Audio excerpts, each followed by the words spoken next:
ही जी समस्या आहे ज्या तरुणाची ती फक्त तुमची एका दिवसामध्ये सुटेल. मास्टरबेशनची सवय एका दिवसात सुटलेली आहे, ती तुमचीसुद्धा सुटेल असं मी तुम्हाला मार्गदर्शन करणार आहे. याचं वय वर्ष 23 आहे. डोक्यात सारखे संभोगाचे विचार येतात. कोणतीही बाई बघितलं की करावंसं वाटते. पॉर्न बघण्याची सवय खूप दिवसापासून आहे, सुटत नाही. मास्टरबेशन दिवसातून 2दा करतो. आता सध्या रिकामा आहे. पैसे नसल्यामुळे कोणत्याही स्त्रीकडे वेश्येकडे पैसे देऊन तो संभोग करू शकत नाही. आता यातून त्याला बाहेर पडायचं आहे या विकारातून. तर त्यासाठी काय? आता मी माझ्या मित्राला याच्यासाठी गायडन्स केलेला आहे, तेच मी तुम्हाला सुद्धा सांगणार आहे. माझी अशी इच्छा आहे की आपल्या भारतातला प्रत्येक तरुण हा स्वतंत्र असावा, त्याला कसल्याही प्रकारच्या गोष्टीवरचं व्यसन नसावं, कोणाचा तो गुलाम नसावा आणि मनाचा तर मुळात गुलाम नसावा. तर या ठिकाणी आपल्या मनाचे गुलाम झालेले आहोत. आणि तुमच्यामध्ये या ठिकाणी प्लस पॉईंट असा आहे की ही समस्या नाही आहे. ऑलरेडी तुम्ही खूप चांगल्या कंडिशनमध्ये आहात. तुमचं वय वर्ष 23 आहे. तुमच्यामध्ये प्रचंड एनर्जी आहे. त्यामुळे तुम्हाला मास्टरबेशन करण्याची इच्छा होते. एक साध्या सिंपल तुम्हाला उदाहरणावरून समजून सांगतो की तुमच्याकडे 1 कोटी रुपये आहेत तिजोरीमध्ये तुमच्या घरात पडलेले आणि ते पूर्णपणे तुमचेच आहेत आणि ते तुम्हाला वापरायचेच आहेत. आणि एनर्जीचा सिद्धांत असा आहे की ती एका ठिकाणी अशी स्टोर राहत नाही, ती खलास होत राहते. आता 1 कोटी रुपये तुम्ही जर ठेवले घरामध्ये तर ते आपोआप खतम होणार आहेत. त्याच्यामुळे तुम्हाला ते वापरायचे आहेत आणि तुम्हाला कसे वापरावे हे जर कळत नसेल तर एक सामान्य माणूस काय करेल, बालबुद्धीवाला, तो जाईल एखादी 50-60 लाखाची कार घेईल, त्याच्यामध्ये पेट्रोल टाकल, दोस्त मित्र बनवल, लोफर, एखादी मुलगी पटवेल, एखाद्या बाईला ते पैसे देईल, दोस्त मित्रावरती पैसे उडवल आणि 1 ते 1.5 वर्षामध्ये त्याचे 1 कोटी रुपये संपून जातील. आणि दुसऱ्या 1.5-2 वर्षानंतर तो डिप्रेस होऊन, हताश होऊन, डोक्याला हात लावून बसेल. त्याला गाडीमध्ये पेट्रोल टाकायला पण पैसे नसतील. जे दोस्त मित्र पैशामुळे जवळ आले होते ते त्याला टाटा बाय बाय करतील. ज्या मुली त्याच्याशी रात्रंदिवस गप्पा करत होत्या, इलू करत होत्या, त्याचा फोनसुद्धा उचलणार नाही. ही ओरिजिनल कंडिशन आहे आणि ती येते. तसंच आज रोजी तुमच्याकडे तारुण्याचे 1 कोटी रुपयाची एनर्जी आहे आणि ती तुम्हाला वापरता येत नाही आहे. त्याच्यामुळे तुम्ही मास्टरबेशन करताय, पॉर्न व्हिडिओ बघताय, टाईमपास करताय आणि डिप्रेस होताय आणि भविष्याचा विचार करताय की असं जर झालं, उद्या मी माझ्या पत्नीला सॅटिस्फाय करू शकलो नाही तर काय होईल. तर त्यासाठी मी तुम्हाला बाहेर येण्याचा रोडमॅप सांगत आहे. मी माझ्या मित्राला जे सांगितलं तेच तुम्हाला सांगतोय. नक्की तुम्हाला पटेल, नक्की तुम्ही यातून बाहेर याल. माझा एक मित्र दिवसातून 3दा मास्टरबेशन करायचा. त्याला मी सांगितलं की तुला कसल्याही प्रकारचं टार्गेट नसल्यामुळे तुला भविष्यामध्ये काही करायचं नाही, त्यामुळे तुझी जी एनर्जी आहे ती येऊन जाऊन कामकेंद्रावरती म्हणजे लिंगाच्या आसपासच जात आहे. आणि तुला ते मास्टरबेशन केलं की ते वीर्य बाहेर पडलं, एनर्जी की तुला थोडा वेळ बरा वाटते, म्हणजे डोपामाइन रिलीज होते. मोबाईलमुळे डोपामाइन रिलीज होते, टीव्हीमुळे, सेक्सी पॉर्न व्हिडिओ बघितल्यानं आणि त्याचप्रमाणे मास्टरबेशन केल्यानं, संभोग केल्यानं डोपामाइन रिलीज होते. आणि असं जास्त वेळ झाले, थोडा वेळ झाले की माणसाला थोडा वेळ बरं वाटते आणि परत त्या डोपामाइनची गरज पडते आणि माणूस परत त्या सवयीमध्ये फसला जातो. तर डोपामाइन म्हणजे एक प्रकारचा हॅपी हार्मोन, आनंद. तर तो आनंद कशामध्ये? फक्त मास्टरबेशनमध्येच आनंद भेटतो का? नाही. तर आनंद कधी भेटतो माहिती आहे का? तुम्ही रात्री ठरवलं की मला सकाळी 5 वाजता उठायचं आणि तुम्ही एक्झॅक्टली 4:59 उठले, बेड काढून ठेवलं आणि स्नान केलं, व्यायाम केला, योगा केला, प्राणायाम केला. त्या दिवशी तुमचे 7 वाजता बघा इतकं डोपामाइन रिलीज होतं तुमच्या मनामध्ये, तुम्हाला इतकं आनंदी वाटतं की यस, मी काहीतरी मोठं अचिव्हमेंट केली. म्हणजे डोपामाइन हा अचिव्हमेंटमुळं मिळणारा हॅपीनेस आहे. आता मी त्याला संकल्प दिला की असा दृढ संकल्प घे की तो करत असताना तुझी वाट लागली पाहिजेत, परंतु ते टार्गेट तू अचीव्ह केलंच पाहिजेत रात्री झोपण्याच्या आत. मग मी त्याला संकल्प दिला की 21 दिवसापर्यंत फक्त दररोज 108 हनुमान चालिसेचा तू पाठ करणार. त्याच्या छातीवर मोठा दगड पडला. अरे बापरे, हे मी कसं करू शकतो? मी तुला सांगितलं, जर तुझं आयुष्य वाचवायचं असेल, जर तुम्हाला दिव्य, भव्य, तपस्वी, तेजस्वी जर आयुष्य जगायचं असेल, स्वामी विवेकानंद, प्रभू श्रीराम, शिवाजी महाराजांसारखं बनायचं असेल तर हे शिवधनुष्य तुला उचलावंच लागेल. तो म्हणे, सर मला जॉब आहे, अभ्यास करावा लागतो, तयारी करावी लागते आणि 108 हनुमान चालिसा कधी होतील? मी त्याला सांगितलं की तुला 2 ते 3-4 तास लागतील. अरे म्हणे 4 तास 24 तासातून कसे काढायचे? मग मी त्याला सांगितलं की जितक्या वेळ तू मोबाईल बघतो, रील्स बघतो, रात्री पॉर्न बघतो, मास्टरबेशन करतो, रिकाम्या मुलीसोबत, मित्रांसोबत चॅटिंग करतो, त्याच टायमात तू करायचं. मग मी त्याला सांगितलं, म्हणे मी गाडीवर बसले की करू शकतो का? म्हणलं हो. म्हणे मी चालताना, फिरताना, व्यायाम करताना हनुमान चालिसा पाठ करू शकतो का?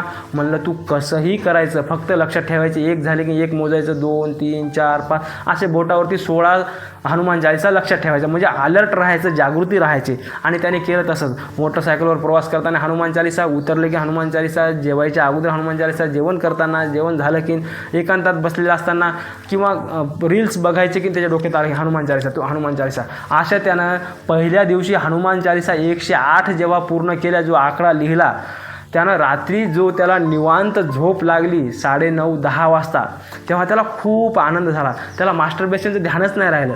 तो पूर्णपणे त्या 108 हनुमान चालीसा पाठ करण्याच्या नादामध्ये पूर्णपणे विसरून गेला की मला कसल्याही प्रकारचं व्यसन आहे का, मला कसल्याही प्रकारची समस्या आहे, मी प्रेशरमध्ये होतो. आणि जेव्हा त्याचा 7व्या 8व्या 10व्या दिवशी, आता 21 दिवस तर काही सारखे नसतात, काही दिवशी खूप काम असते, काही दिवशी खूप कमी काम असते.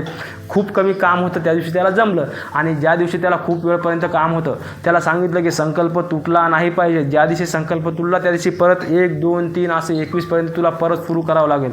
मग त्याला रात्री खूप दिवसापर्यंत काम होतं, दिवसभरात तो काहीच हनुमान चालीसा म्हणू शकला नाही.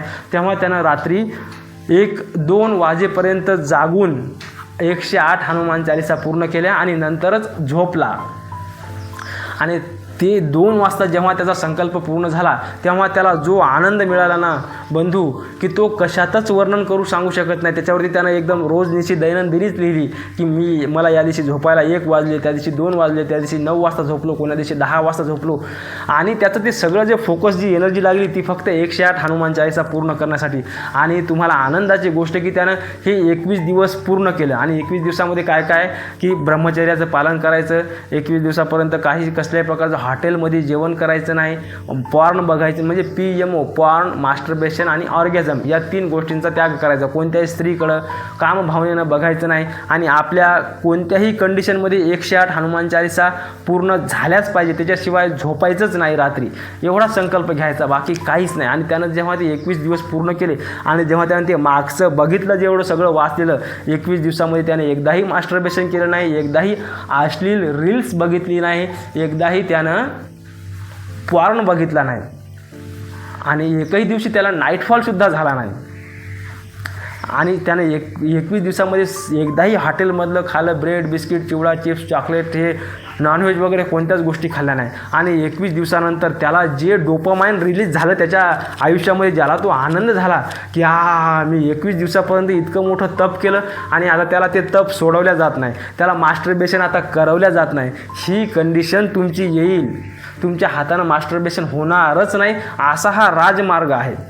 तुम्ही बिझी राहा, तुम्ही हनुमान चालीसा वाचा, 108 तुमच्याकडून संकल्प झाला तर मी तुम्हाला खूपच शुभेच्छा देतो. जर आमच्याकडून हे नाही होईल तर काय करायचं, तुमच्या आवडीचं पुस्तक घेऊन या, कोणतंही घ्या, कोणतीही कादंबरी घ्या, रामायण, महाभारत, एखाद्या महापुरुषांचं चरित्र, काहीही घ्या आणि टार्गेट घ्या. उदाहरणार्थ एका दिवशी मी 50 पानं वाचील, खूप चांगलं टार्गेट आहे, खूप डोपामाइन रिलीज होईल, खूप आनंद भेटेल तुम्हाला.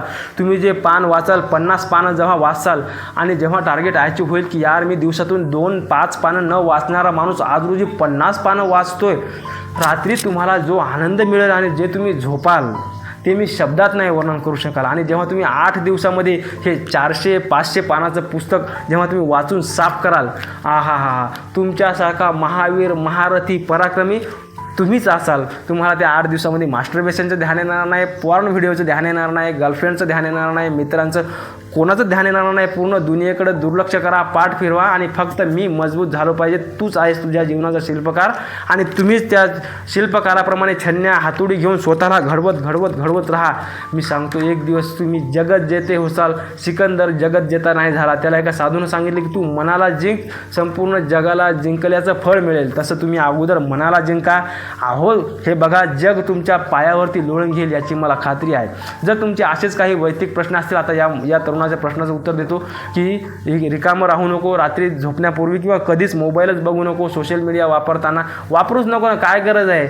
आपण मोबाईल बघतो, हे करोडपती अब्जाधीश लोक, हे मार्क झुकरबर्ग सारखे करोडपती अब्जाधीश खरबपती होतात, आपल्याला काय मिळते त्याच्यातून. पुस्तक घ्या ना, एकदा जर तुम्ही जेवढं रिचार्ज मारता ना, 200 रुपयाचं 500 रुपयाचं महिन्याकाठी, तुम्ही जर दर महिन्याला 500 रुपयाचे पुस्तक घेतले तर तुमच्या 100 पिढ्या दुरुस्त होतील त्याच्यात पुस्तकातून आणि तुमचं आयुष्य सुधारेल.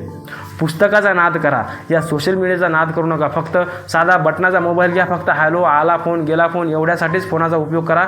बाकी बघा, तुमच्या आयुष्यासाठी एवढा त्याग तुम्हाला करावा लागेल. हॉटेलचं खाऊ नका, रात्री उशिरापर्यंत जागू नका, सकाळी उशिरापर्यंत झोपू नका, 2 वेळ संडासला जा, पोट साफ व्यवस्थित ठेवा, चांगल्या लोकांची संगत करा, हे सर्व करा. नक्की तुम्ही यातून बाहेर याल याची मला खात्री आहे. काही मदत लागली तर मला संपर्क करा, मी अवश्य तुमची मदत करेन. अशाच नवीन माहितीसाठी आपल्या चॅनलला सबस्क्राईब करून ठेवा. पूर्ण व्हिडिओ बघितल्याबद्दल मी आपला खूप खूप आभारी आहे. आपल्या सर्वांना सुख शांती आरोग्य समाधान ऐश्वर्य लाभो हीच मी भगवंताच्या चरणी प्रार्थना करतो. धन्यवाद.